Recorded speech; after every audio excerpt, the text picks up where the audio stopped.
Good evening, everyone, and welcome to your favorite sleep channel, The Droning Professor. Tonight we're going to learn about Ibn al-Haytham.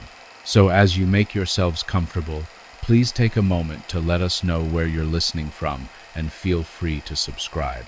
Now, as always, take a moment for some deep breaths, letting your mind and body relax for a good night of sleep.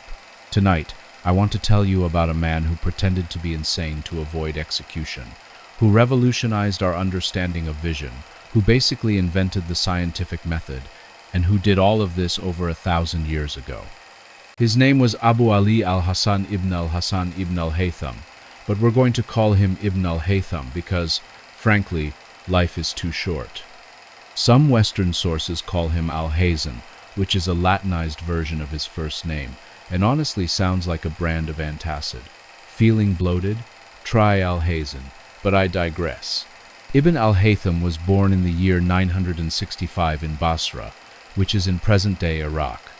Now, to give you some historical context, this was during what we call the Islamic Golden Age, a period roughly from the 8th to the 14th century when the Islamic world was absolutely crushing it in terms of science, mathematics, philosophy, and the arts. While much of Europe was figuring out basic hygiene, scholars in Baghdad, Cairo, and Cordoba were translating ancient Greek texts, developing algebra, and making astronomical observations that wouldn't be matched in Europe for centuries. It's a reminder that scientific progress isn't linear, and that civilization is more like a relay race, where different cultures carry the torch at different times. But back to our hero. Ibn al-Haytham grew up in Basra, which was a major intellectual center. Imagine a 10-year-old Ibn al-Haytham walking through markets filled with merchants from China, India, Persia, and East Africa, hearing dozens of languages, seeing exotic goods, and being exposed to ideas from across the known world. This wasn't some provincial backwater. This was the crossroads of civilization. And young Ibn al-Haytham apparently soaked it all in like a very nerdy sponge.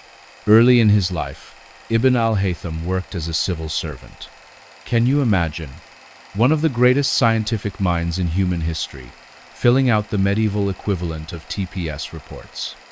But he was also studying. He studied theology, he studied the works of Aristotle, he studied mathematics and astronomy. And somewhere along the way, he had a thought that would change his life and very nearly end it. He looked at the Nile River and thought, you know what? I bet I could regulate that. Now, this wasn't just hubris, though there was certainly some of that involved. The Nile floods were essential to Egyptian agriculture, but they were also unpredictable and sometimes catastrophic. Ibn al-Haytham apparently did some calculations and convinced himself that he could build a dam or system of controls that would regulate the flow of the Nile. And word of this idea reached the ears of al-Hakim by Amr Allah, the Fatimid Caliph of Egypt. Al-Hakim was, to put it mildly, an interesting character. He ruled from 996 to 1021, and historians describe him as either a religious reformer or completely unhinged, depending on whom you ask. He banned certain vegetables. He outlawed chess. He once ordered all the dogs in Cairo killed because their barking annoyed him. He was not, in other words, the kind of boss you wanted to disappoint. So when al-Hakim heard that this genius from Basra claimed he could control the Nile, he invited Ibn al-Haytham to Cairo, and Ibn al-Haytham accepted, probably thinking this was his big break. He traveled to Egypt around the year 1011 with his plans and his instruments, ready to make history. He traveled south along the Nile with an official delegation, surveying the land, making calculations, and gradually coming to a terrible realization. This wasn't going to work. The Nile wasn't just big. It was enormous. The engineering challenges were insurmountable with the technology available at the time. The more Ibn al-Haytham studied the problem, the more he understood that he had vastly, catastrophically underestimated the difficulty. And he was facing a caliph who had once ordered a courtier executed for beating him at chess. This was not good. Now, this is where Ibn al-Haytham did something absolutely brilliant. He faked insanity. He started acting erratically, speaking nonsense, behaving in ways that made it clear he was no longer in possession of his faculties. And al-Hakim, instead of executing him for failure, simply had him confined to his home. Ibn al-Haytham remained under this house arrest, maintaining his pretense of madness, until al-Hakim died in 1021 under mysterious circumstances that we're not going to get into because this lesson is already going to be long enough. But here's the thing, those years of house arrest from roughly 1011 to 1021 were probably the most productive period of Ibn al-Haytham's life. Unable to leave his home, he devoted himself entirely to study and experimentation. It was like an involuntary research sabbatical, and during this time, he began working on the problem that would become his masterpiece, the nature of light and vision. To understand why this was revolutionary, we need to talk about what people believed before Ibn al-Haytham. The dominant theory of vision, inherited from the ancient Greeks, was something called the emission theory. This went back to Plato, Euclid, and Ptolemy, and it held that vision worked because our eyes emitted rays that went out and touched objects. Your eyes were basically flashlights, shooting out visual rays that let you see things.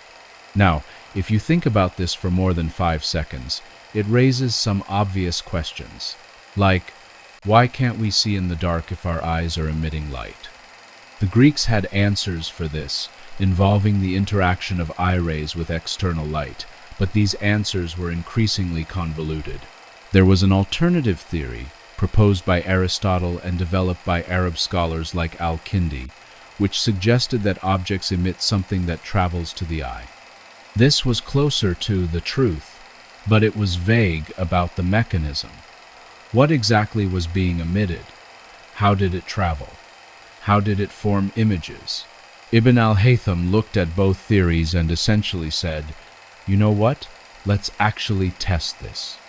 This might not sound revolutionary to you, but it was.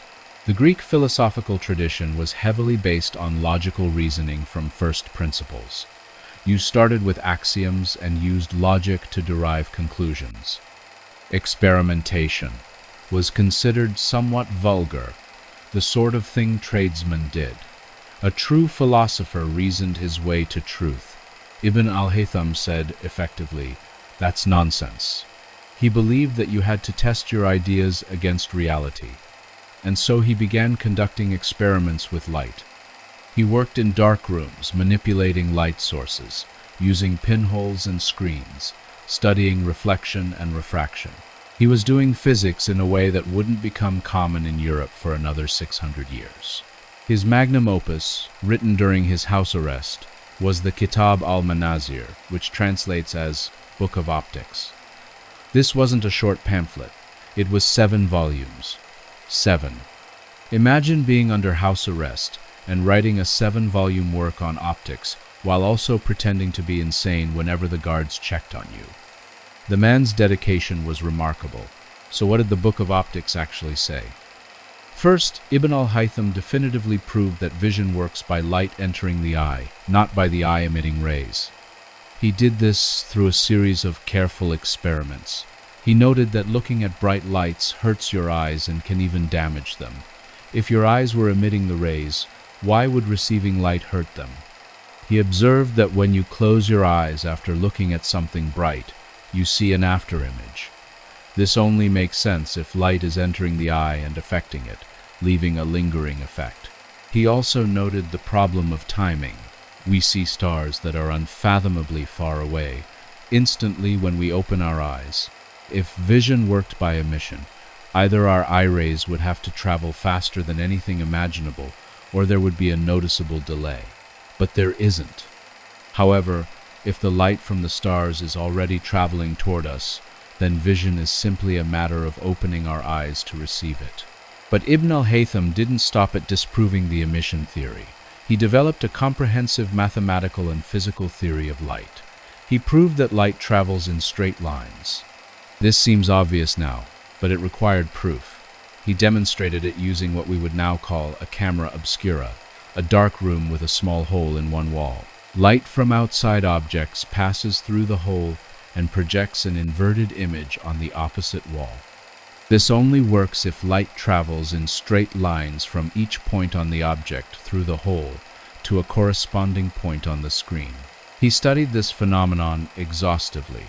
He showed that if you make multiple holes, you get multiple images. He demonstrated that the size of the hole affects the sharpness of the image. Smaller holes produce sharper but dimmer images.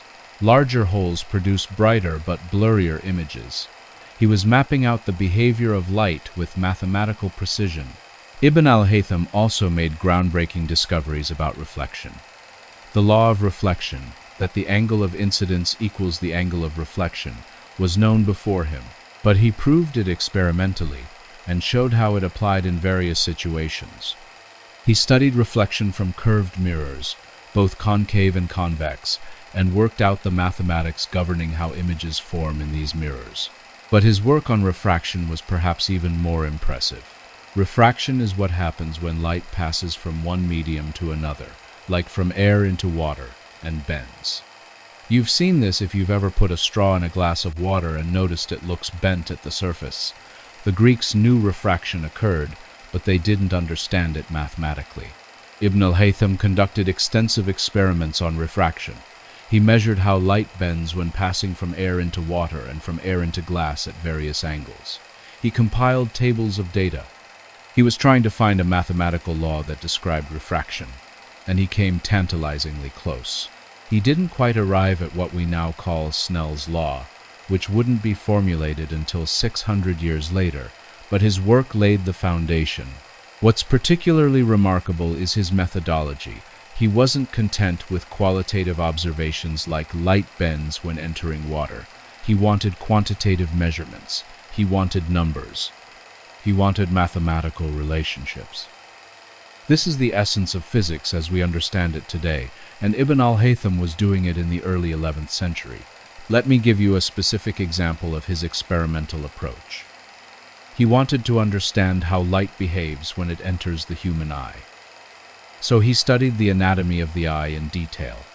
He identified 7 parts of the eye, including the cornea, the aqueous humor, the lens, and the vitreous humor. He understood that light enters through the cornea, passes through the lens, and reaches the back of the eye. Now, here's where he ran into a problem, and it's a problem that wouldn't be solved until Johannes Kepler in 1604. Ibn al-Haytham knew that light from all parts of an object enters the eye. But if light from every point on an object enters the eye from every direction, why don't we see just a jumbled mess? How do we see a clear image? His solution was ingenious, if not quite correct. He proposed that only the rays that strike the eye perpendicularly, at right angles, are actually processed by the eye to form vision. The other rays, the ones that hit at oblique angles, are too weak to affect vision. This explained how we get one clear image rather than a confused jumble.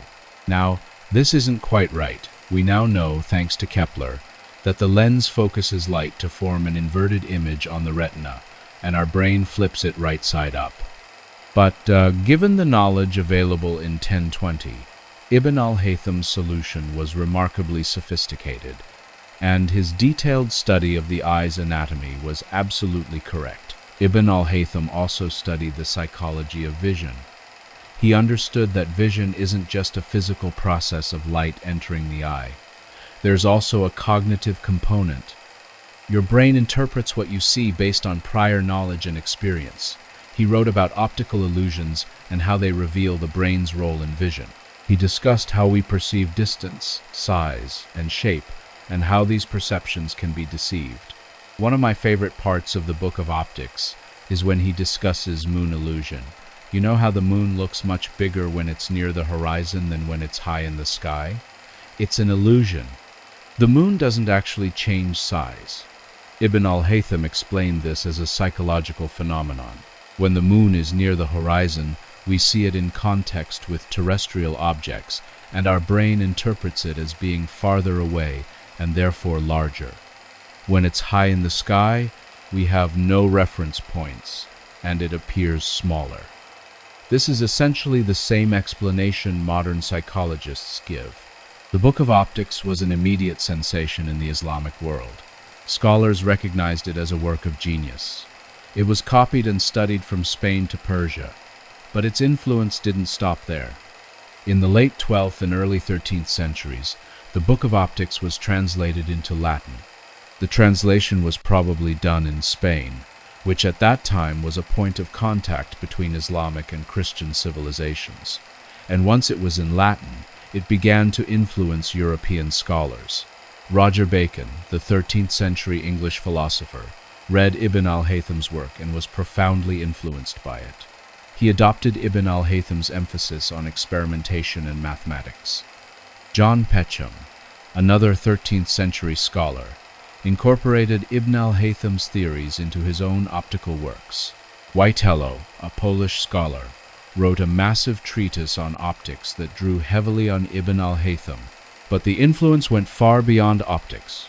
Ibn al-Haytham's scientific methodology, his insistence on experimentation and mathematical description, his systematic doubt of received wisdom, all of this helped shape what would become the scientific revolution.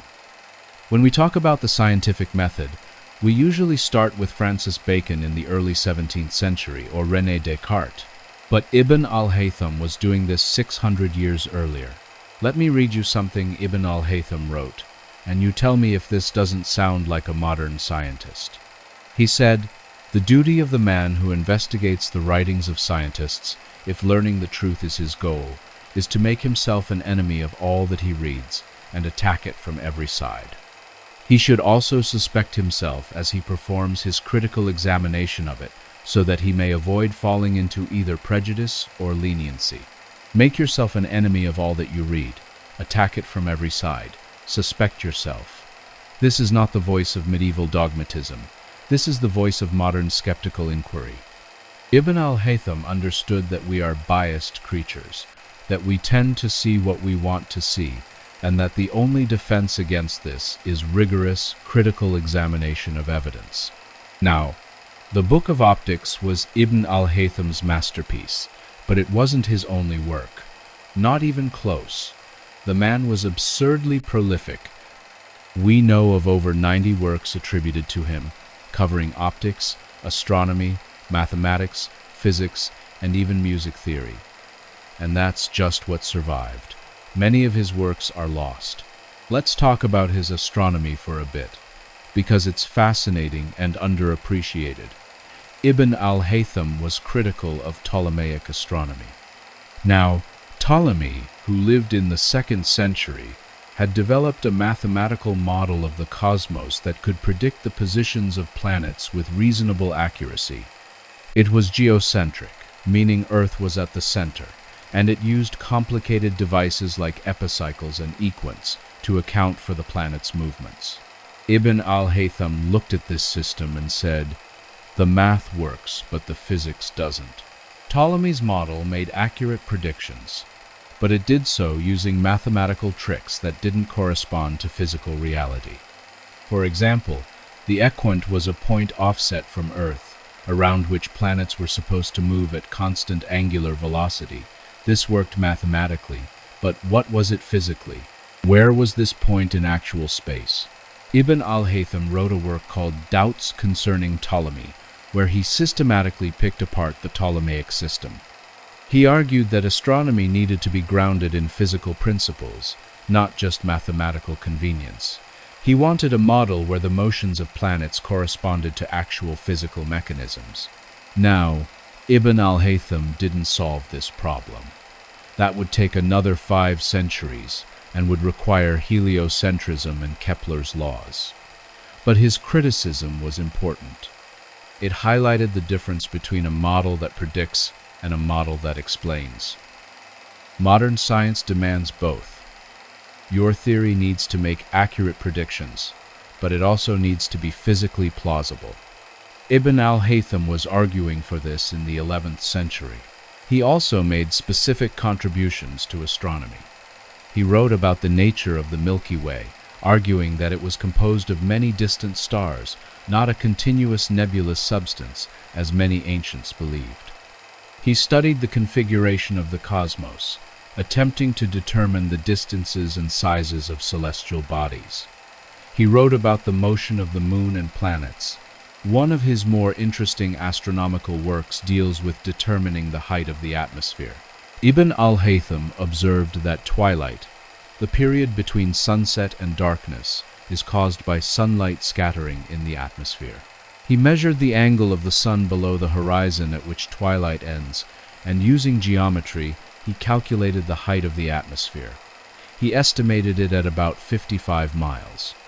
The actual boundary is fuzzy because the atmosphere gradually thins out, but if we take the Kármán line at 62 miles as the conventional boundary of space, Ibn al-Haytham was remarkably close. Think about that for a moment. A man in the 11th century, without any modern instruments, using only observation and geometry, calculated the height of the atmosphere to within a reasonable margin of error. That's not just clever, that's the power of mathematics applied to the physical world.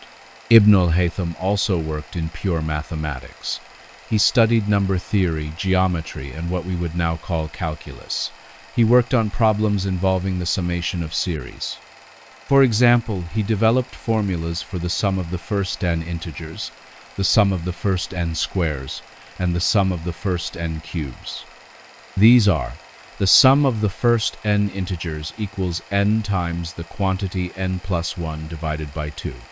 The sum of the first n squares equals n times the quantity n plus 1 times the quantity 2n plus 1 divided by 6. The sum of the first n cubes equals the square of the quantity n times the quantity n plus 1 divided by 2. Now, these formulas were known before Ibn al-Haytham, but he proved them rigorously and used them in his work on calculating volumes. He computed the volume of a paraboloid of revolution, which is the shape you get when you rotate a parabola around its axis. To do this, he essentially used a method that anticipates integral calculus by 600 years. He divided the volume into infinitesimally thin slices, calculated the volume of each slice, and summed them up. This is exactly the logic of integration. He also worked on what's now called the al-Haytham's problem, which is a problem in geometrical optics. Given a light source and a spherical mirror, at what point on the mirror will light reflect to reach a given observer? This might sound simple, but it's actually quite difficult. It requires finding the point where the angle of incidence equals the angle of reflection, which leads to a fourth-degree equation. Ibn al-Haytham solved this geometrically, and the problem remained famous for centuries. It wasn't solved algebraically until the development of quartic equations. I want to pause here and address something that often comes up when discussing Islamic science, which is the question of why the Islamic Golden Age ended. Why did the scientific progress that seemed so promising in the 11th century not continue at the same pace? This is a complicated question, and historians debate it, but a few factors seem clear. One is the Mongol invasions. In 1258, Hulagu Khan and the Mongol army sacked Baghdad, which had been perhaps the greatest center of learning in the Islamic world. Libraries were burned. Scholars were killed. The House of Wisdom, the legendary library and intellectual center, was destroyed. The irrigation systems that had supported Mesopotamian agriculture for millennia were wrecked. It was a catastrophic blow to Islamic civilization. But it wasn't just the Mongols. There were also internal factors. Some historians point to a shift toward religious conservatism and a suspicion of philosophy and science that wasn't explicitly tied to religious purposes. Others note increasing political fragmentation and warfare. Still others argue that the Islamic world simply faced the same kinds of economic and political challenges that periodically stall scientific progress in any civilization. But here's what I want you to remember. The Islamic Golden Age wasn't a failure because it ended. That's not how we should think about it. For several centuries, Islamic civilization was the undisputed leader in science, mathematics, medicine, and philosophy. The scholars of that era preserved and built upon Greek and Indian knowledge and made tremendous original contributions. And when that knowledge was transmitted to Europe, It helped spark the Renaissance and the scientific revolution. Ibn al-Haytham and his contemporaries are part of a continuous tradition of human inquiry. They're not a dead end, they're a vital link. Okay, let's get back to Ibn al-Haytham's life. After al-Hakim's death in 1021, Ibn al-Haytham was free to drop his pretense of insanity. He was now in his mid-50s, and he devoted the rest of his life to scholarship. He seems to have supported himself by copying mathematical and scientific manuscripts. This was before printing, remember, so every book had to be hand-copied. For a scholar like Ibn al-Haytham, this was ideal work. He could earn a living while staying immersed in the scientific texts he loved. He lived simply, apparently near the Azhar Mosque in Cairo, which was a center of learning. He seems to have been a private person, focused on his work rather than on social or political advancement. After his experience with al-Hakim, you can understand why he might have wanted to keep a low profile. He continued writing until near the end of his life. He died in 1040 in Cairo, at the age of about 74, which was a good long life for the 11th century. He was buried in Cairo, though the location of his grave is unknown. Now, here's a question worth pondering. Why isn't Ibn al-Haytham better known? If you ask random people on the street to name a great scientist, you'll hear Newton, Einstein, Galileo, maybe Darwin or Curie. You won't hear Ibn al-Haytham. Even among educated people, he's not a household name. Why? Part of it is simply the bias of history. The story of science is usually told as a Western story, starting with the Greeks, jumping over the Islamic Golden Age with maybe a brief mention, and then picking up with the European Renaissance. This narrative is deeply embedded in our education systems, especially in the West. Part of it is language. Ibn al-Haytham wrote in Arabic, and while his works were translated into Latin and were enormously influential in medieval Europe, they were often known under Latinized names or were attributed to generic Arab scholars. The connection to a specific person, Ibn al-Haytham, was sometimes lost. And part of it, frankly, is that the history of science is complicated. It's easy to tell a simple story where Newton invents physics, Darwin invents evolution, and Einstein invents relativity. It's harder to tell a story where scientific knowledge develops over centuries across multiple civilizations, with each generation building on the last. But that harder story is the true one. The good news is that this is changing. More historians are telling the full story of science, including the crucial role of Islamic scholars. More educators are making sure students learn about figures like Ibn al-Haytham. In 2015, the International Year of Light, UNESCO highlighted Ibn al-Haytham's contributions to optics. His image has appeared on Iraqi currency. There's a crater on the moon named al-Haytham in his honor. But I think we can do more. Because Ibn al-Haytham's story is not just about giving credit where credit is due, though that's important. It's about understanding that science is a human endeavor that transcends cultures, religions, and civilizations. It's about recognizing that the search for truth is something that unites us across time and space. When Ibn al-Haytham sat in his dark room in Cairo, almost exactly 1,000 years ago, manipulating beams of light and making careful observations, he was doing the same thing that scientists do today. He was asking questions about how the world works and looking for answers in evidence rather than authority. He was part of a tradition that stretches back to the ancient world and forward to today and, hopefully, far into the future. Let me tell you about one more thing Ibn al-Haytham did, because it's both scientifically important and rather charming. He studied the eye and vision so carefully that he wondered about binocular vision, why we have two eyes. After all, we only see one image of the world, not two. So what's the point of having two eyes? Ibn al-Haytham observed that if you close one eye, your perception of depth changes. You can still judge distance, but it's not as precise. He understood that having two eyes with slightly different viewpoints gives us stereoscopic vision.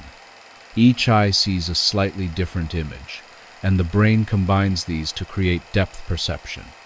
This is why, if you close one eye, it's harder to thread a needle or catch a ball. You've lost that depth information. This observation seems obvious now, but it required careful thought and self-experimentation. Ibn al-Haytham was literally conducting experiments on his own visual system to understand how it worked. And his explanation of binocular vision was essentially correct. There's something deeply human about this. Ibn al-Haytham could have contented himself with abstract theorizing, working out the mathematics of reflection and refraction without worrying about how the human eye actually processes images. But he wanted to understand the whole process, from the physics of light to the anatomy of the eye to the psychology of perception. He wanted to understand how we, as embodied creatures, experience the world through vision. That holistic approach, that curiosity about every aspect of a problem, is one of the hallmarks of great science. Now, I've been talking for a while, and I want to step back and think about what Ibn al-Haytham's legacy means for us today. We live in an age of tremendous scientific achievement. We've mapped the human genome, detected gravitational waves, landed rovers on Mars, and developed artificial intelligence. It's easy to think that we're at the pinnacle of human knowledge, that the great discoveries have been made and we're just filling in details. But Ibn al-Haytham's story reminds us that this is always how it feels. In the 11th century, if you were an educated person, you knew that Aristotle and Ptolemy had explained how the world worked. The basic questions had been answered. There were details to work out, sure, but the big picture was clear. And then Ibn al-Haytham comes along and says, actually, let's check that. Let's do some experiments. And suddenly everything changes. Vision doesn't work the way we thought. Light behaves according to mathematical laws we can discover. The Ptolemaic system doesn't make physical sense. There are deep questions that need answering. Every age thinks it has things figured out, and every age is wrong. There are always deeper questions, always new discoveries waiting to be made. And those discoveries come from people who are willing to question received wisdom, who insist on evidence over authority, who make themselves enemies of all they read and attack it from every side. That's Ibn al-Haytham's real legacy. Not just his specific discoveries, as important as they were, but his approach, his insistence on experimentation, on mathematics, on rigorous critical thinking. His understanding that science is a method, not a body of knowledge. A method that anyone can apply, in any culture, at any time, if they're willing to think critically and look at evidence.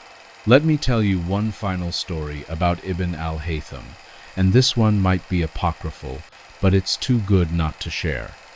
Supposedly, later in his life, someone asked him what he considered his greatest achievement, and he thought about it for a moment and said, "I have learned that I know nothing." Now, this is probably not a real quote. It sounds suspiciously similar to things attributed to Socrates. But real or not, it captures something true about Ibn al-Haytham. He was a man of enormous accomplishment who remained humble about the limits of human knowledge. He understood that every answer raises new questions, that the more we learn, the more we realize how much we don't know. This is the paradox of scientific progress. The more successful science is, the more mysteries it reveals. When Ibn al-Haytham proved that light travels in straight lines, he opened up new questions about the nature of light itself. Is it a substance? A motion? How fast does it travel? These questions would take centuries to answer, and each answer raised new questions. We now know that light is both a wave and a particle, which is deeply weird. We know it travels at exactly 299,792,458 meters per second in a vacuum, which is both incredibly fast and the ultimate speed limit of the universe. We know that light is intimately connected to electricity and magnetism, that it carries energy and momentum, that it can be bent by gravity. Each of these discoveries came from someone asking questions that Ibn al-Haytham's work made possible. And we're still asking questions about light. We're using light to trap and cool atoms to temperatures colder than anywhere in the universe. We're using light to transmit information through fiber optic cables at incredible speeds. We're using light to study the most distant galaxies, to look back in time to nearly the beginning of the universe. Ibn al-Haytham would be amazed and delighted by all of this, and he would immediately start asking new questions. That's the nature of science. It's not a march towards some final truth where all questions are answered. It's an endless process of asking questions, finding answers, and using those answers to ask deeper questions. Ibn al-Haytham understood this 1,000 years ago. So what should we take away from Ibn al-Haytham's life and work? First, that scientific genius can arise anywhere, at any time, in any culture. You don't need to be in a particular place or speak a particular language or belong to a particular tradition. You just need curiosity, rigor, and the willingness to question. Second, that the development of science is a collective endeavor spanning centuries and civilizations. Ibn al-Haytham built on Greek and Indian mathematics. European scholars built on Ibn al-Haytham. Modern optics builds on all of them. No one does it alone. We're all part of a long conversation that stretches back millennia and, hopefully, will continue for millennia to come. Third, that the scientific method works. Ibn al-Haytham's insistence on experimentation, mathematics, and critical thinking allowed him to make discoveries that held up over time. His understanding of light and vision was remarkably accurate. That's because he was investigating the world as it actually is, not as he or anyone else thought it should be. And finally, that science is fundamentally a human activity. It's driven by curiosity, by the desire to understand, by the same impulse that makes children ask why incessantly. Ibn al-Haytham peering into dark rooms, measuring angles, carefully dissecting eyes. He was expressing something fundamental to human nature, the need to know. In our current age, we face tremendous challenges. Climate change, pandemics, political polarization, technological disruption. And we also have tremendous opportunities. New technologies, new scientific frontiers, new ways of understanding ourselves and our universe. Whether we successfully navigate these challenges and seize these opportunities will depend, in large part, on whether we can think scientifically. By that, I don't mean whether we know specific scientific facts, though that helps. I mean whether we can approach problems with curiosity rather than certainty, whether we can insist on evidence rather than accepting authority, whether we can make ourselves enemies of all we read and attack it from every side, whether we can embrace the humility that comes from understanding how much we don't know, while still having the confidence to pursue answers. Ibn al-Haytham faced a challenge, realized he'd made a terrible mistake, and instead of giving up or denying reality, he turned that failure into the most productive period of his life. He took what could have been a catastrophic ending and made it a beginning. That's a lesson that goes beyond science. We often talk about the great scientists as though they were fundamentally different from us. They were geniuses, touched by some special spark that ordinary people lack. But that's not quite right. Ibn al-Haytham was brilliant, certainly, but he was also patient, diligent, and willing to do the hard work of careful observation and measurement. He was methodical. He checked his results. He was willing to be wrong and to learn from his mistakes. Those aren't superhuman qualities. They're human qualities that any of us can cultivate. You don't need to be a once-in-a-millennium genius to think scientifically. You just need to care about truth more than you care about being right. You need to be willing to question, to test, to observe carefully, to follow the evidence wherever it leads. Ibn al-Haytham did that in the 11th century with the limited tools available to him, and he changed our understanding of the world. Imagine what we could accomplish today, with all the tools and knowledge we've accumulated since then, if we brought that same spirit of inquiry to the problems we face. That's why I wanted to spend this time telling you about Ibn al-Haytham. Not just because he deserves to be remembered, though he absolutely does.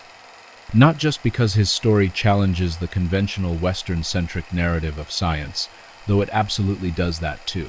But because his approach to understanding the world is something we desperately need today, we live in an age of information overload, where we're bombarded with claims and counterclaims, where it's increasingly difficult to distinguish truth from falsehood, where expertise is often dismissed and conspiracy theories flourish.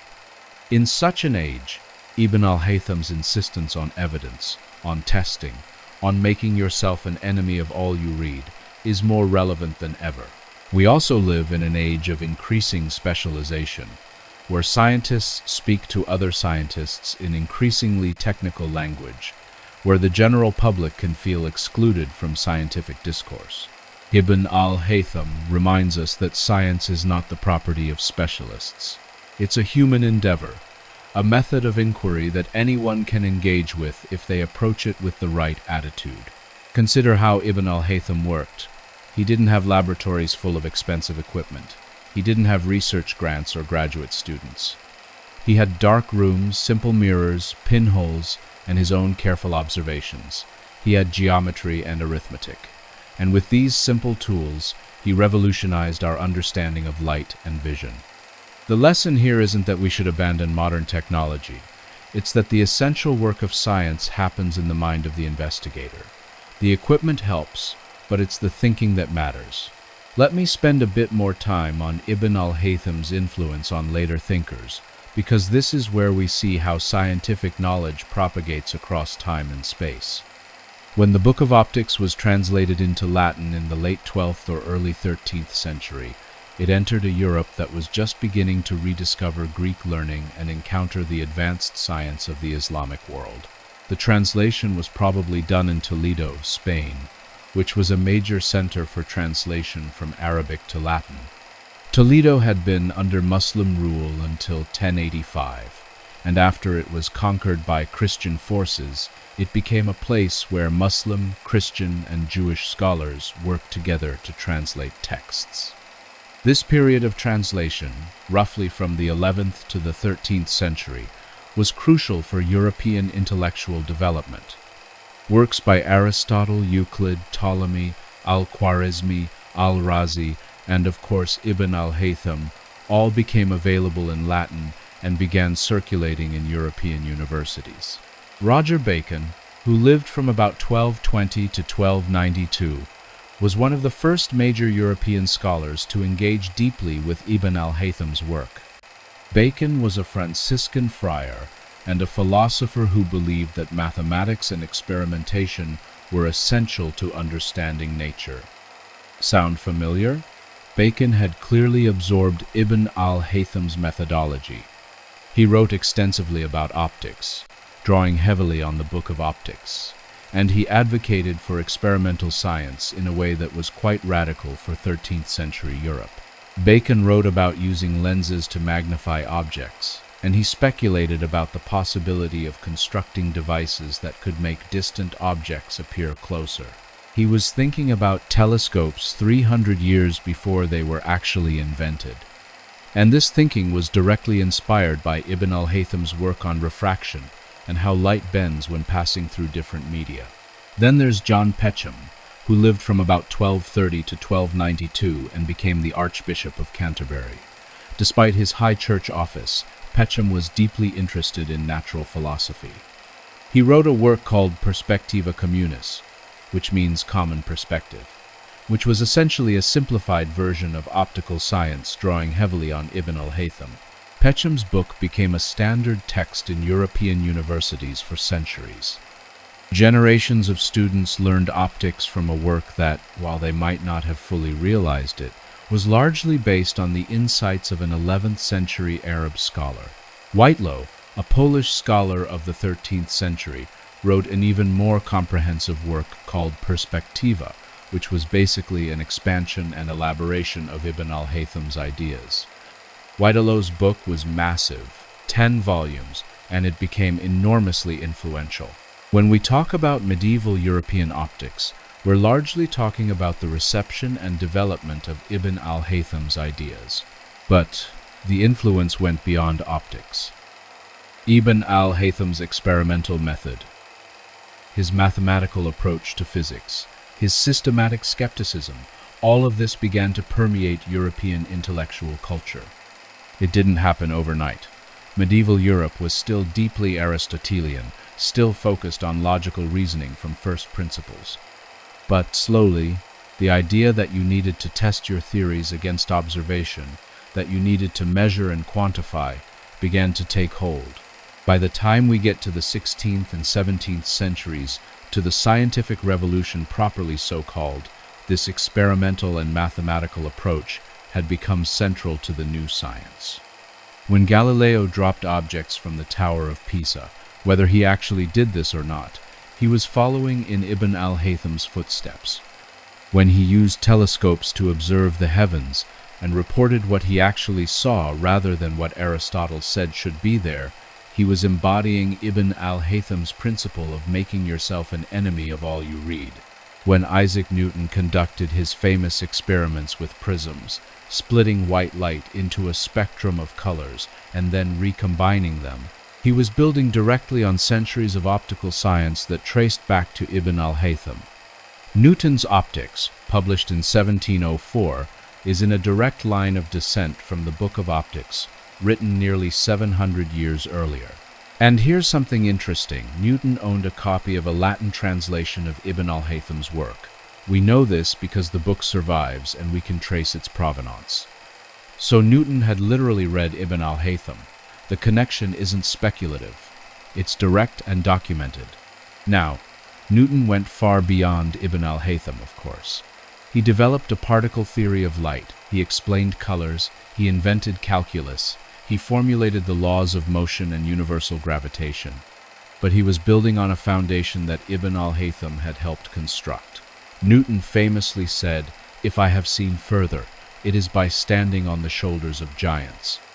Well, one of those giants was Ibn al-Haytham. Let's talk a bit more about some of Ibn al-Haytham's specific scientific contributions that I haven't covered yet. He wrote a work on the configuration of the world, attempting to describe the structure of the cosmos in physical terms.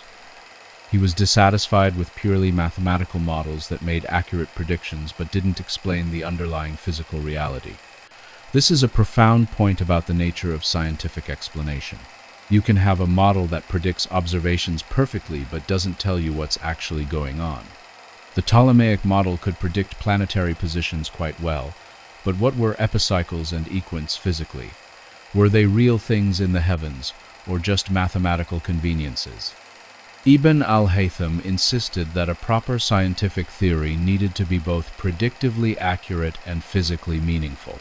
This is still a live issue in modern science. Quantum mechanics makes incredibly accurate predictions, but there's fierce debate about what it means, about what's actually happening at the quantum level. Ibn al-Haytham would recognize this debate. He'd understand the dissatisfaction with a theory that predicts without explaining. Ibn al-Haytham also wrote about the nature of scientific knowledge itself. He understood that science proceeds by approximation. You make observations, you develop a theory that explains them, but you remain open to the possibility that new observations will require you to revise your theory. This is a remarkably modern view. Before the 20th century, many scientists and philosophers believed that scientific theories could achieve certain final truth. We now understand that scientific theories are always provisional, always subject to revision in light of new evidence. Ibn al-Haytham got this 1,000 years ago. His emphasis on doubt, on making yourself an enemy of all you read, on suspecting even yourself, this all flows from an understanding that human knowledge is fallible, and that the best we can do is to constantly test our ideas against observation. Let me tell you about another of Ibn al-Haytham's contributions that's often overlooked: his work on scientific instruments. He didn't just use instruments, he thought carefully about their design and limitations. He understood that every measurement has uncertainty, that instruments have limits to their precision, and that you need to account for this in your conclusions. For example, when he was measuring angles for his refraction experiments, he understood that small errors in measurement could lead to significant errors in the calculated results. So he repeated measurements, he averaged results, he tried to estimate the magnitude of possible errors. This is exactly what we now call error analysis, and it's a fundamental part of experimental science. He also invented or improved various instruments. He worked on mirrors for astronomical observations. He designed devices for measuring angles precisely. He thought about how to construct accurate sundials and other timekeeping devices. In every case, he was thinking not just about what to measure, but about how to measure it accurately. This might seem like a technical detail, but it's actually profound. Science isn't just about having good ideas. It's about being able to test those ideas, and that requires careful measurement. Ibn al-Haytham understood that the quality of your measurements limits the quality of your conclusions. If you want to make progress in science, you need to constantly improve your ability to observe and measure. Now, let's talk about something that doesn't get enough attention: Ibn al-Haytham's influence on art. Yes, art, because his work on optics and vision had profound implications for how artists thought about representing the world. The Renaissance development of linear perspective, the technique that allows artists to create realistic three-dimensional spaces on two-dimensional surfaces, was informed by optical science. Artists like Brunelleschi and Alberti in the 15th century were using principles of geometry and optics to develop systematic rules for perspective. And where did this optical knowledge come from? In large part, from the tradition of optical science that Ibn al-Haytham had founded. When Leonardo da Vinci filled notebooks with observations about light and shadow, about how colors appear different at different distances, about how the eye perceives depth, he was exploring territory that Ibn al-Haytham had mapped. Leonardo even wrote about the camera obscura, that device Ibn al-Haytham had studied so carefully, and he speculated about its relationship to how the eye works. The connection between science and art, between understanding vision and representing what we see, runs through Ibn al-Haytham's work. He studied vision not just as a physical and physiological phenomenon, but as the basis of our entire visual experience of the world. Artists took this understanding and used it to create more realistic, more powerful images. There's a broader point here about the unity of knowledge. We sometimes think of science and art as completely separate domains, one concerned with objective truth, the other with subjective expression. But they're not separate. They're both ways of understanding and representing the world. Ibn al-Haytham's work reminds us that studying how we see is relevant not just to physics and biology, but to how we create and appreciate visual art. Let me now talk about Ibn al-Haytham's personal character, insofar as we can reconstruct it from the historical record. We don't have extensive biographical information, but we can infer some things from his work and the few anecdotes that have come down to us. First, he was clearly someone of enormous intellectual energy and persistence. Writing 7 volumes on optics while under house arrest and pretending to be insane requires not just intelligence but incredible focus and dedication. He must have spent years on this work, conducting countless experiments, making detailed observations, working through complex mathematics. Second, he was humble. Despite his achievements, he emphasized his own fallibility and the limits of human knowledge. That quote I mentioned earlier, whether authentic or not, about learning that he knew nothing, captures something real about his attitude. He wasn't arrogant about his discoveries. He presented them as contributions to an ongoing investigation, not as final truths. Third, he was courageous. Not physically courageous, necessarily, though it took some nerve to fake insanity to avoid execution. But intellectually courageous. He was willing to challenge the greatest authorities of his tradition, people like Aristotle and Ptolemy, who had been revered for over a millennium. He was willing to say, "I think these great men were wrong, and here's why." That takes courage. Fourth, he was independent-minded. After his experience with al-Hakim, he seems to have deliberately avoided entanglements with power. He supported himself through his own work and pursued his research according to his own interests.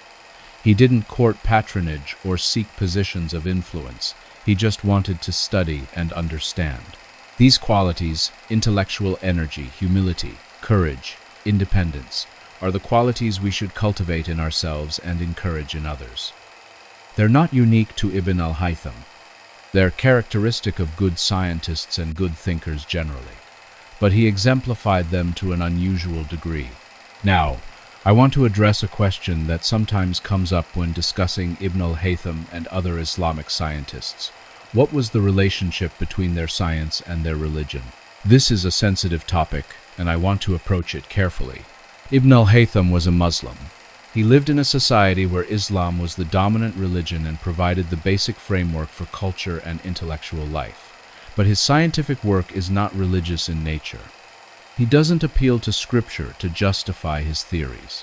He doesn't try to reconcile his findings with theological doctrines. He approaches the natural world as something to be investigated empirically and understood rationally. This doesn't mean there was no relationship between his science and his religion. Medieval Islamic thought had a strong tradition of natural philosophy, the idea that studying the natural world was a way of appreciating the wisdom and power of the Creator. Many Islamic scholars saw no conflict between reason and revelation, between investigating nature and believing in God. They saw them as complementary. But the specific content of Ibn al-Haytham's scientific work, his theories about light and vision, his mathematical demonstrations, his experimental procedures, these are independent of religious doctrine.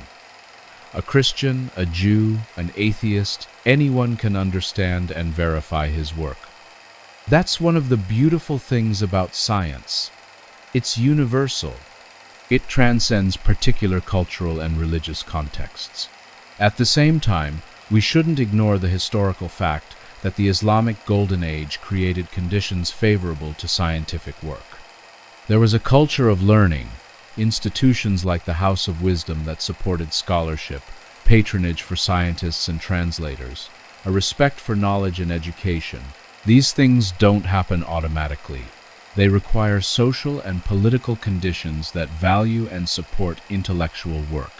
So while Ibn al-Haytham's scientific findings are universal, the context that made his work possible was specific to his time and place. This is true for all science.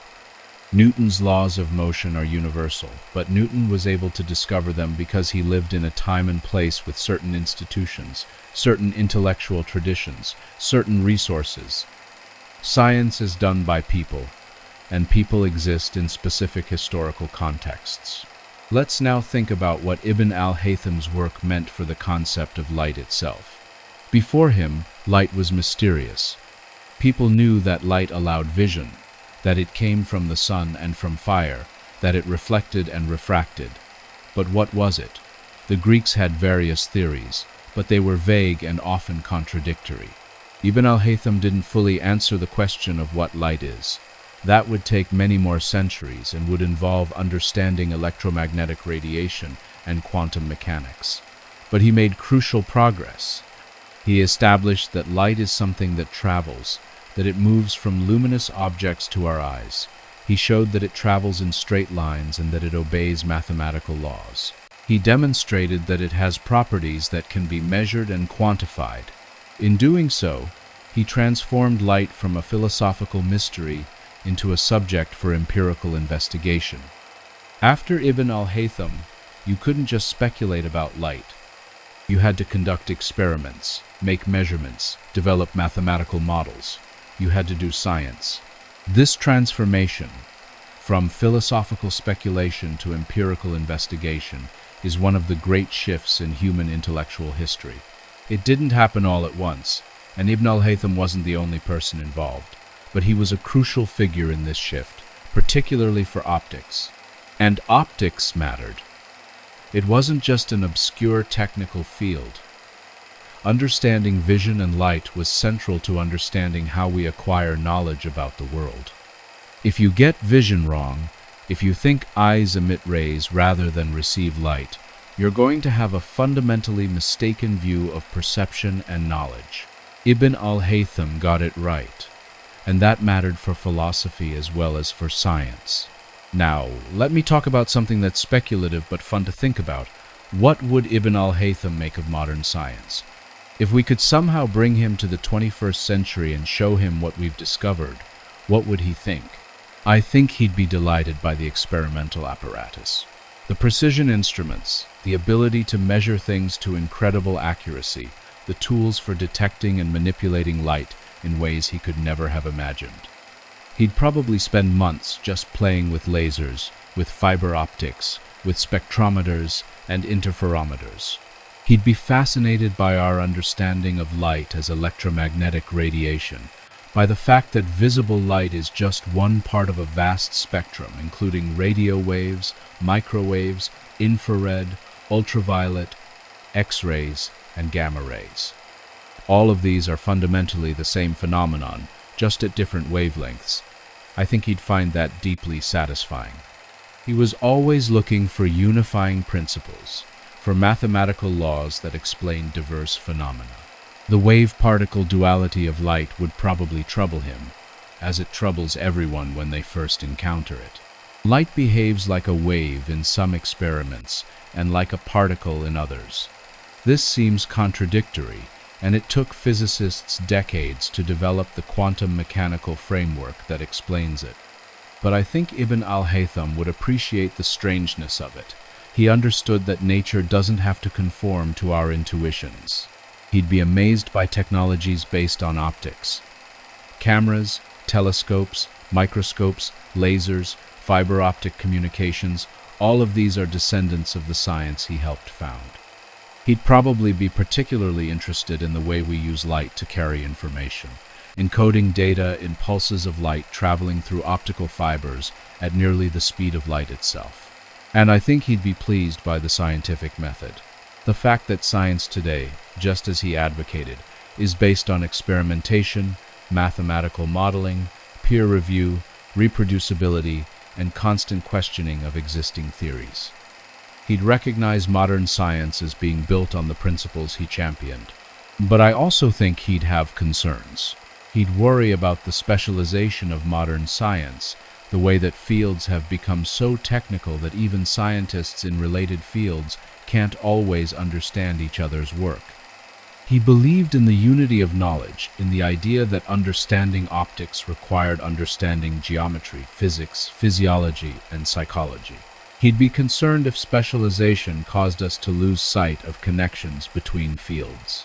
He'd also, I think, be concerned about the relationship between science and society. He lived through a period where scientific knowledge was highly valued and supported. He'd want to make sure that our society continues to value and support scientific research, not just for practical applications, but for its own sake, for the sake of understanding. And he'd probably remind us of the importance of skepticism. In an age of misinformation, where false claims can spread instantly around the world, his admonition to make yourself an enemy of all you read is more relevant than ever. Don't accept claims just because they confirm what you already believe. Don't trust authority blindly. Demand evidence. Test ideas. Be willing to be wrong. That's a message we desperately need to hear today. Let me spend a bit more time on Ibn al-Haytham's mathematical work, because it's substantial and often gets overshadowed by his optics. He worked on problems in geometry, including the classical problems of Greek mathematics. He studied conic sections, parabolas, ellipses, and hyperbolas, and their properties. He was particularly interested in how these curves relate to optics, since curved mirrors have conic cross-sections. He worked on the problem of finding two mean proportionals between two given lengths, a classical problem related to doubling the cube. This problem had fascinated Greek mathematicians, and Ibn al-Haytham contributed new approaches to it. He also worked on what we would now call calculus. I mentioned earlier his work on summing series and calculating volumes. He computed the volume of a paraboloid using a method that's essentially integration. But he did other similar work as well. He found the volume of a sphere using a limiting process. He worked on areas under curves. Now, Ibn al-Haytham didn't develop a full calculus in the way that Newton and Leibniz would 600 years later. He didn't have the notation, the systematic procedures, the fundamental theorem linking differentiation and integration, but he had some of the key ideas. He understood that you could solve certain problems by dividing them into infinitely many infinitesimal pieces and summing them up. That's the central insight of integral calculus. Why didn't Ibn al-Haytham develop a full calculus? That's hard to say. Partly, it's because calculus requires certain mathematical infrastructure that hadn't been developed yet. You need good algebraic notation. You need analytic geometry, the idea of representing curves with equations. You need the concept of a function. All of these things would be developed later, and they were necessary for calculus to really take off. But it's also because scientific and mathematical progress is unpredictable. You can't just say, well, Ibn al-Haytham had some calculus-like ideas, so obviously someone in the Islamic world should have fully developed calculus. It doesn't work that way. Major breakthroughs require not just individual genius, but the right combination of problems, tools, and cultural context.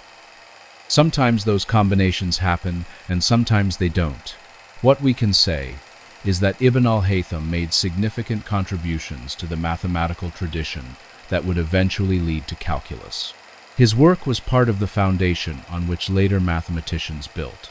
Now, let's think about Ibn al-Haytham's critique of Ptolemy a bit more deeply. This is important because it shows how science progresses not just by making new discoveries, but by critically examining existing theories. Ptolemy's astronomical system was the culmination of Greek astronomy. It was sophisticated, mathematically impressive, and reasonably accurate for its time. For over 1,000 years, it was the dominant model of the cosmos, but Ibn al-Haytham looked at it and saw problems. One of his main criticisms was that Ptolemy's model wasn't physically coherent. Ptolemy used various mathematical devices, equants, epicycles, and so on, to make his predictions work. But what were these things physically? The equant, for instance, was a point in space around which a planet was supposed to move at constant angular velocity. But this point wasn't the Earth. It wasn't the center of the planet's orbit. It was just an arbitrary mathematical point. What did that mean physically? Ibn al-Haytham argued that a proper astronomical theory needed to be grounded in physics. The motions of celestial bodies should be explicable in terms of actual physical mechanisms, not just mathematical conveniences. This was a radical idea. Most astronomers were content if their models made accurate predictions.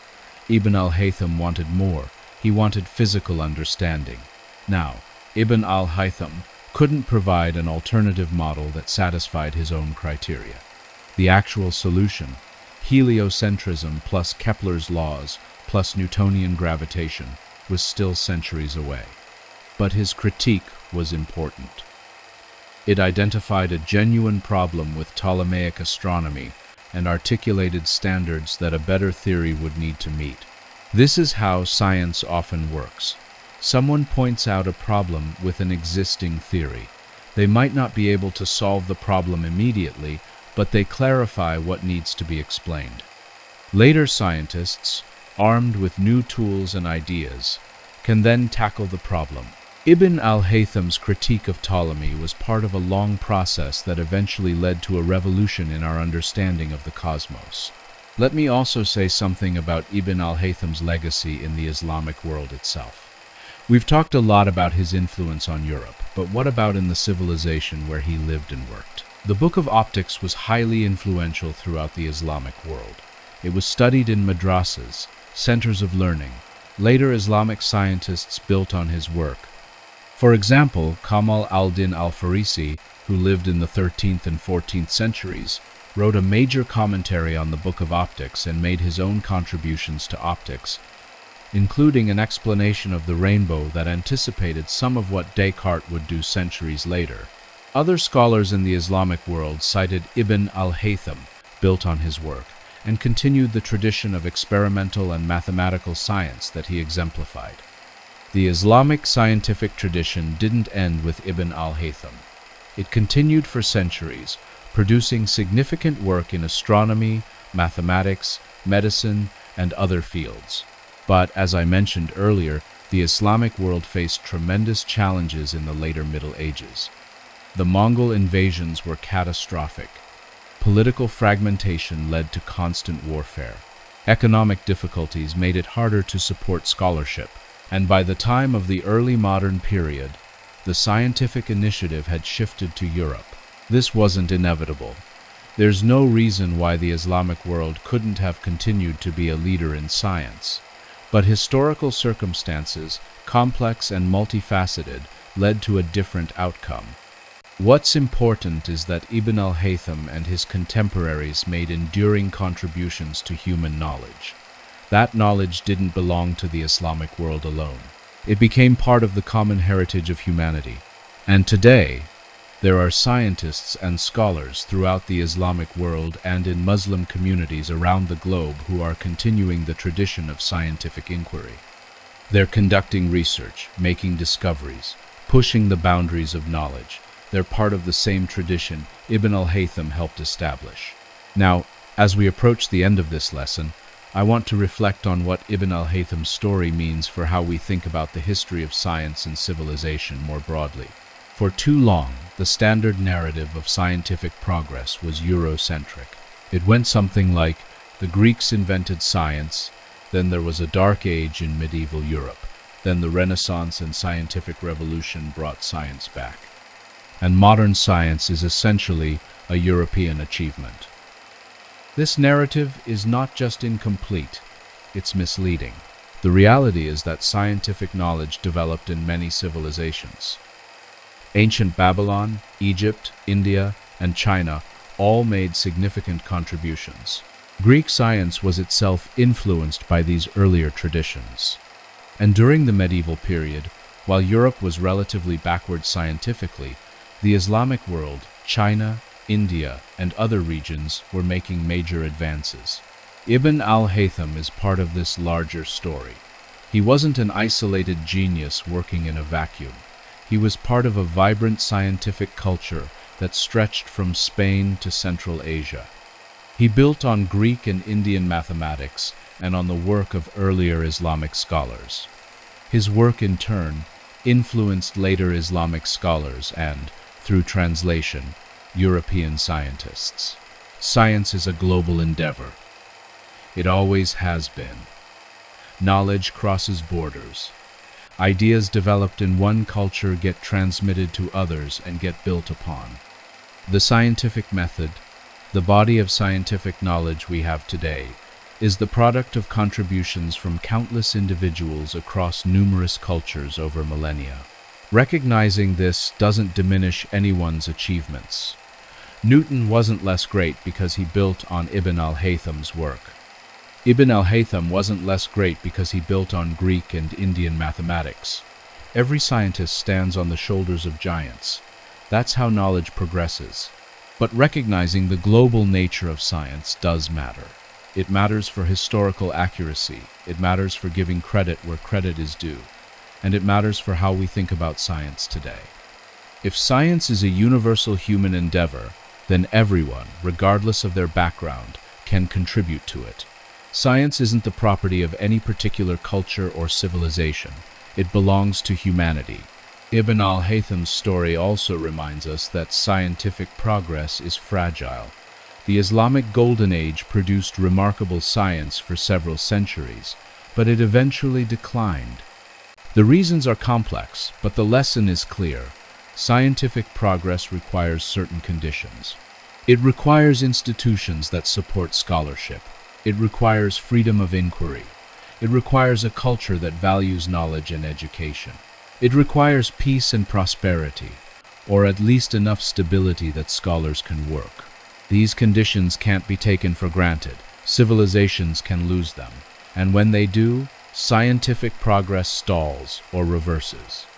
We should be mindful of this in our own time. The scientific progress we enjoy today is not guaranteed to continue. It depends on choices we make as societies, whether we fund research, whether we support education, whether we value expertise and evidence, whether we create an environment where curious, critical minds can flourish. Let me end with a thought about what Ibn al-Haytham would want us to take from his life and work. I don't think he'd want to be seen as a hero to be venerated or an icon to be celebrated.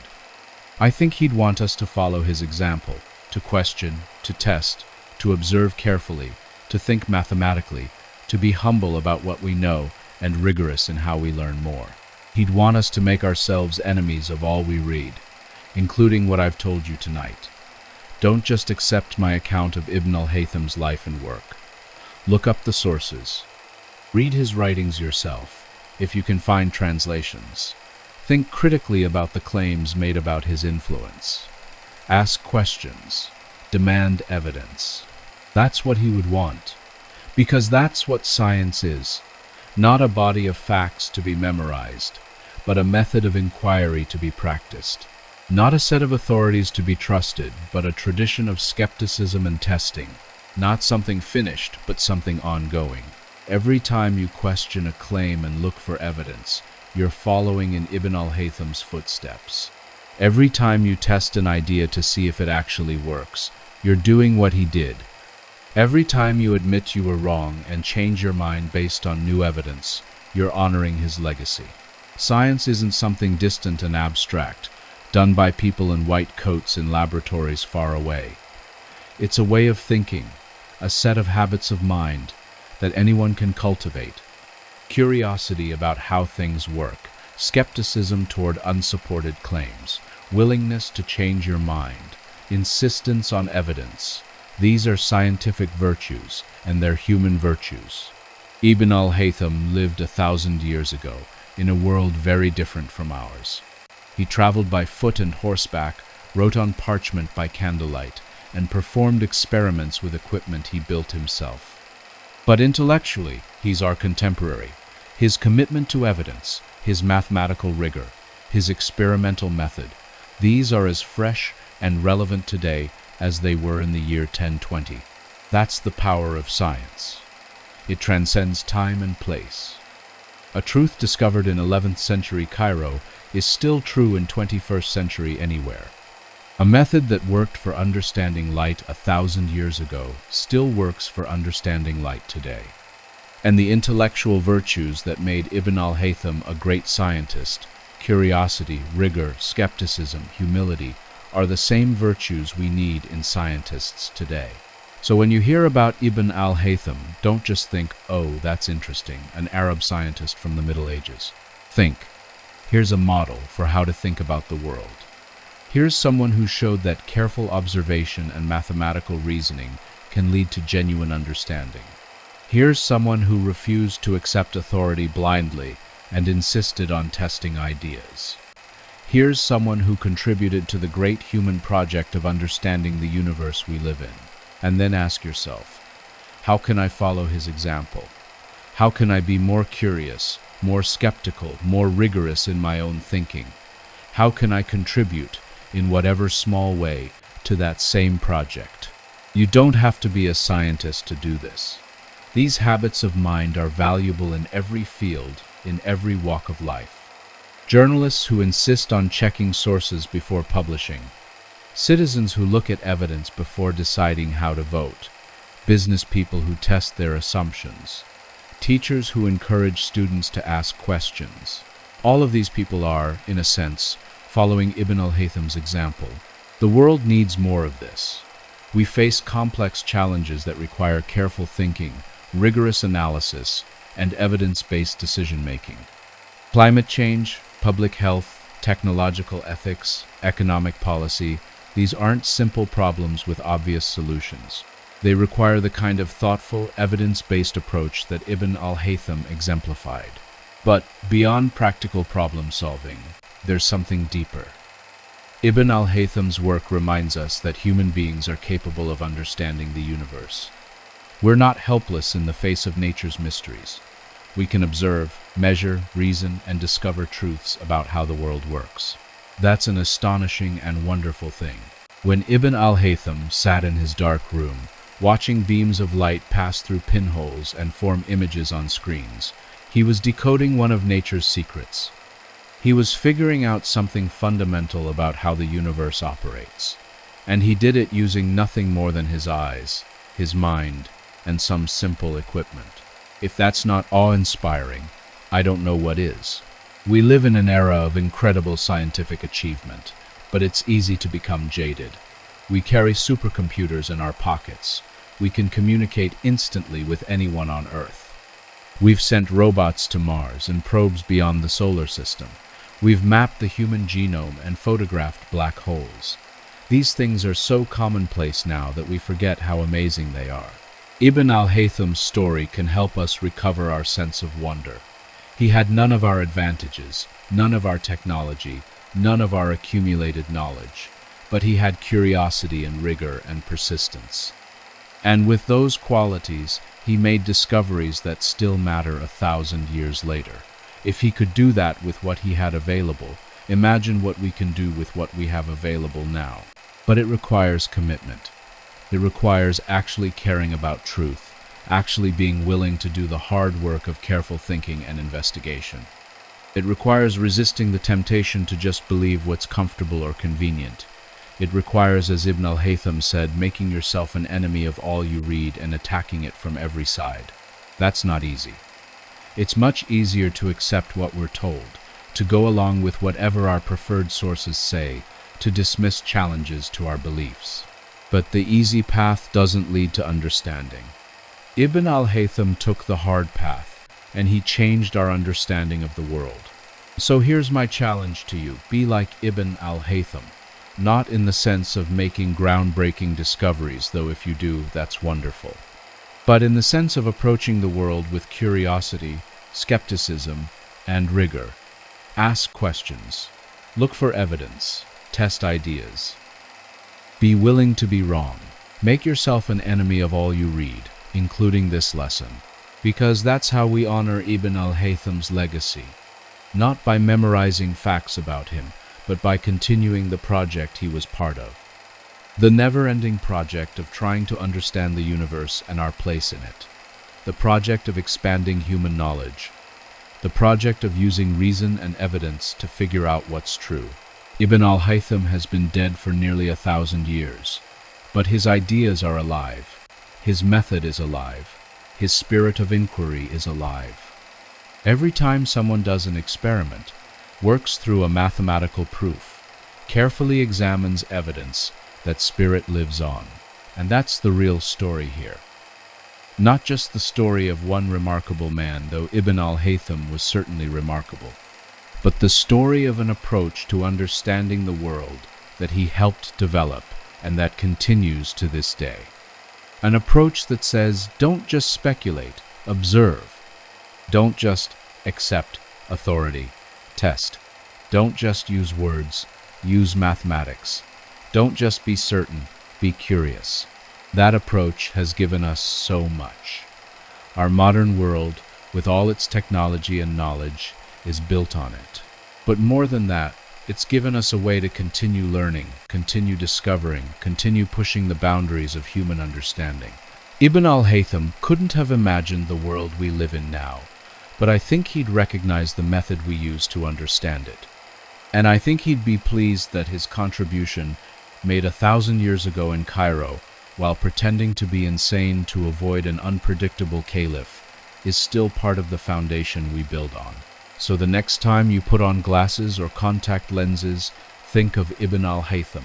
The next time you take a photograph, think of Ibn al-Haytham. The next time you see a rainbow or watch a sunset or notice how light streams through a window, think of Ibn al-Haytham. He's the one who first really figured out how all of that works. But more importantly, the next time you question a claim and look for evidence, think of Ibn al-Haytham. The next time you change your mind because the facts changed, think of Ibn al-Haytham. The next time you admit you don't know and resolve to find out, think of Ibn al-Haytham, because that's his real legacy. Not specific discoveries about light and vision, important as those were, but a way of thinking, a method of inquiry, a commitment to evidence and reason, a willingness to doubt and test and question, a recognition that the universe can be understood, but only if we're willing to do the hard work of understanding it. That legacy lives on in every scientist, every engineer, every researcher, everyone who approaches the world with curiosity and rigor. It lives on in classrooms and laboratories around the world. It lives on every time someone makes a discovery or has an insight or figures something out. And it can live on in you. Whether you're a student or a professional, a scientist or an artist, young or old, you can adopt Ibn al-Haytham's approach. You can commit to evidence and reason. You can be curious and skeptical. You can make yourself an enemy of all you read and attack it from every side. If you do that, if you really do that, then Ibn al-Haytham's work will not have been in vain. The lessons he learned, the methods he developed, the standards he set, all of that will continue forward. And that's the best kind of legacy anyone can have. So thank you, Ibn al-Haytham, for showing us the way. Thank you for your curiosity and your rigor. Thank you for not being satisfied with received wisdom. Thank you for insisting that we actually look at the world and measure it and test our ideas against it. Thank you for understanding that science is a method, not a doctrine. Thank you for your contributions to human knowledge. And thank you for your example. Because 1,000 years later, we're still learning from you. Good night. And in case you've enjoyed our evening talk so much and still might be awake, here is another educational video for you.